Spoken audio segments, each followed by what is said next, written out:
The simplest concept is very straightforward. You just need to rotate your waist. Use your left shoulder to track the ball with your peripheral vision. Your body should face the wall to your right. Then apply the same principle. For instance, this is a 20% rotation.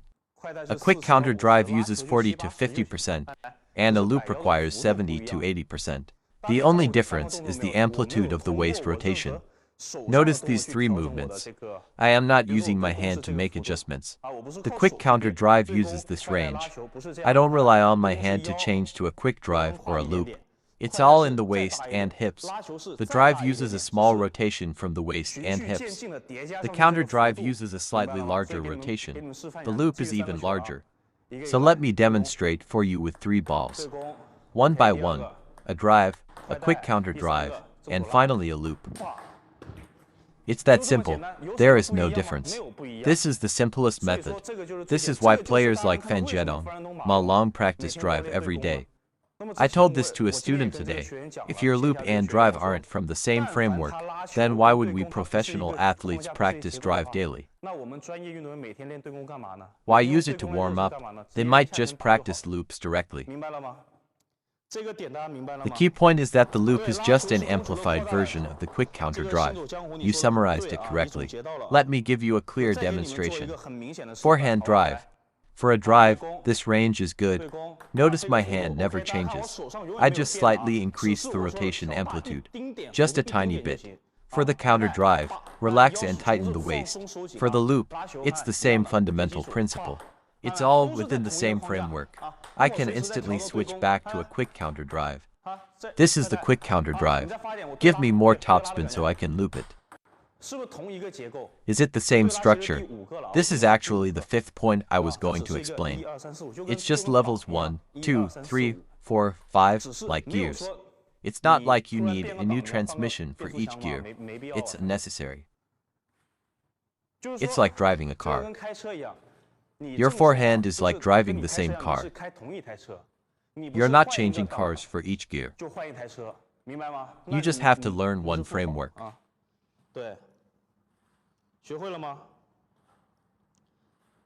If you learned this, leave the comment below. It's very simple. It took 16 to 17 minutes to explain 3 key points because they share the same framework. There's no need to complicate it. Now, the 4th technique, the backspin loop, is very simple. The 3rd technique, forehand loop, is already at this distance, right? So for the backspin loop, it can't be further than that.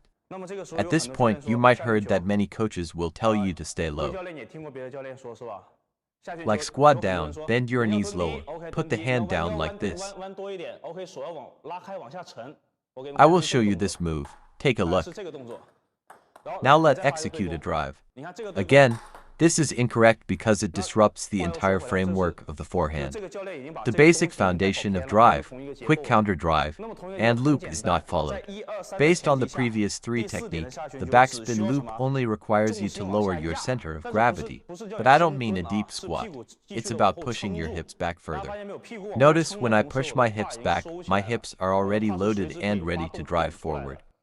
You don't need to overthink it. Just push your hips back. This one move solves everything. It becomes natural. With the hips back, the framework remains identical. For the backspin loop, just press down with your right leg, use leg power, and slightly adjust your wrist and fingers to brush upwards. Everything else stays the same. Watch. Press with the legs. Press with the legs. Now give me a topspin ball. You can see the backspin loop seamlessly connected with a quick counter drive after that. The structure is very comfortable. I won't use a different action for the backspin loop. So please, don't learn quick counter drive from your coach and then learn a backspin loop here. Learn the same framework. Don't get led astray. If you understand, leave comment below. Have you understand? This is the 4th technique. It's very simple, not complicated at all. I can demonstrate anytime. I doubt anyone has explained this before. Let's run through all 4 techniques, 1 ball each. Forehand drive. Quick counter drive, accelerate. Topspin loop, step back half a step and rotate the waist. Backspin loop, rotate the waist while pressing the legs and lifting. Are these for shots stable? And as I said, I haven't played with this new ball, yet I can still be stable. First, from accumulated practice. Second, from correct theoretical support. 你可以说，我听不见。哦，就是你们可以点点关注是吧？没听明白，那个只能下次了啊，兄弟，这个。 The issue is in the hips. Notice my hip posture for the drive is also this stance. I won't use a different stance. The most important point I just explained is the framework issue. The drive, quick counter drive, topspin loop, and backspin loop all use this same framework. I don't change my posture for different shots. That's why I can switch freely between these four techniques. Reason being that I have the triangle principle and hinge principle applied always. I can quickly switch from a close to table quick counter to a drive to a backspin loop. Let me show you a power backspin loop. It's the same. The power loop just adds more force, stacked on top of current framework.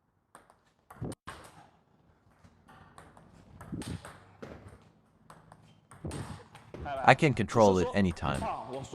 After a power backspin loop, give me a topspin ball.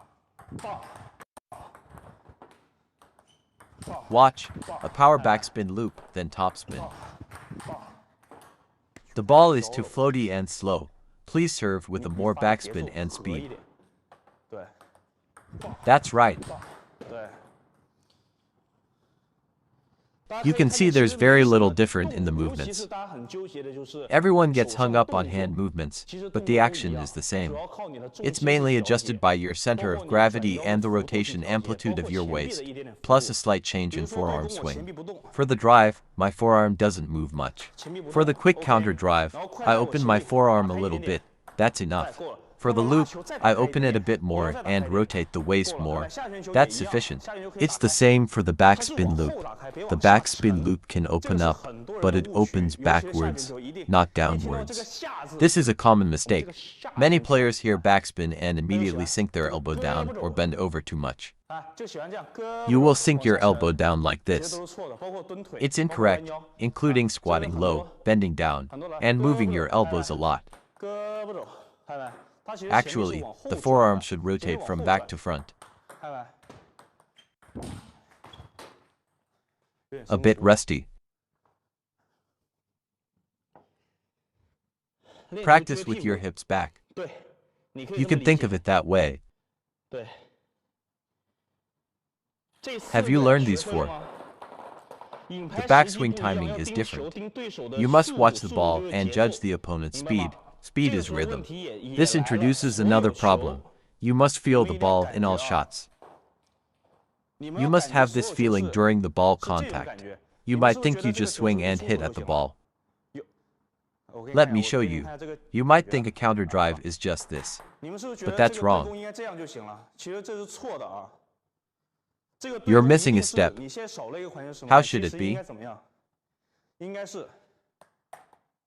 You should first catch and hold the ball, then use your body to drive it out. The benefit is that you won't miss a single ball. Watch, catch, then throw. Catch, then throw. When you receive it, your center of gravity is already set. So practice with this feeling. Slowly, you will understand the rhythm of the forehand I mentioned.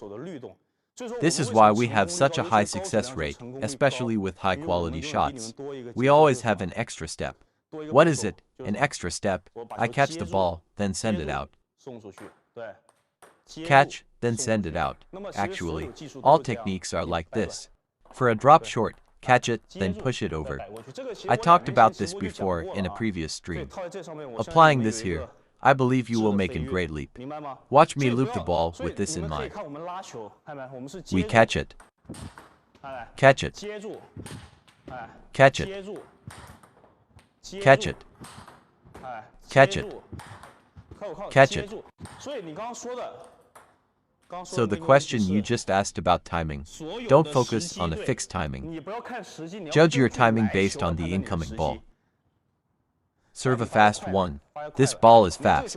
Even faster, shoot at me, I need to receive quickly. That means my action timing must change. If you serve a slow one, I won't rush the point. No matter how slow it is, I still catch it, then let it go. This is the most reasonable timing. Never say you must use a specific timing for years. If I tell you use only fast timing, that is useless. Watch the ball. If it's fast, be fast. If it's slow, be slow. Serve one fast and one slow. Look, my timing always follows the opponent's pace. Because this is a face-to-face competition with an opponent, it's not a solo sport like swimming. You serve a high ball, and I'll drop shot. If I just push it out directly, it's easy to make mistakes. But if I receive it first and then give it, that's an extra process, an extra often overlooked technique. When you have it, you'll find yourself a bit closer to the pros technically. Serve high ball again. I received this too. Why do we pause? Serve another one. Watch how we professionals handle high balls. In WTT or World Championships, you'll see if there's an opportunity ball, Malong, Zhendong, they won't hit it like this. All professionals, even when given an opportunity, are accustomed to pausing, watching, then hitting. Actually, sometimes professional female players lack this too, especially the top ones, because they focus on fast connections, and their center of gravity isn't as solidly planted as men's. But that's a gender issue. Women's play might involve more rallies, while men's play requires a wider range of movement. You need to pause to adjust the rhythm. For amateurs, we know these mistakes, right? Or we are grabbing or rushing to hit the ball too soon. They see a high ball, get excited, and think, wow, finally an opportunity. So, back to the point I made earlier, it's all connected. Sync up with body motion and focus the power to one point. Another one. 1, 2, and hit. 1, 2, then hit. This is how we add a pause. 1, 2, 3. It is very solid and penetrates the racket. Have you got this? And there you have it, the professional secret to mastering your forehand. It's not about learning a dozen different strokes. It's about perfecting one single framework and adjusting its power. By focusing on your waist rotation and adopting the catch and throw timing, you can build a stable, consistent game that professionals like Fan Zhendong and Ma Long rely on every day. If you found this video helpful, please give it a thumbs up and subscribe for more table tennis tips. What other concepts would you like to see broken down? Let me know in the comments below.